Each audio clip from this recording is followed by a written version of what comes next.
2020 गोबां दुखु दाहा आरो जेंना जेंसि बुहुमाव कर'ना भाइरासनि गिथाव थासारिजों जोबलांबाय। दानिया फैबाय लोगोफोर 2021 गिबियावनो आं आंनि हारिमु इउटुब चेनेलनि साबस्क्राइबार, आंनि बिदा बिब' फंबाय बिनानाव आरो गेदेर उन्दै गासिनिसिमबो आंनि अननाय, खुलुमनाय, सिबिनाय आरो गाहाम हामलायनायखौ हरबाय।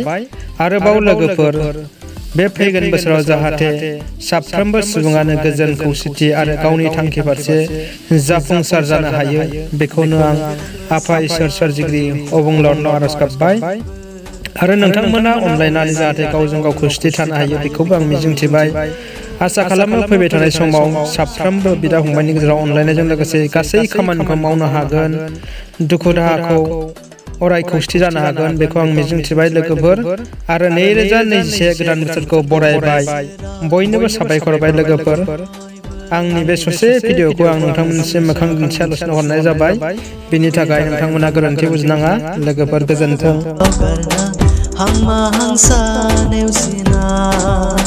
सोरगिदिं हाजो हाला दंफां लाइफां सोमखोर महर लाबाय, रजि नोंनि महराबो समायसारबाय, रजि नों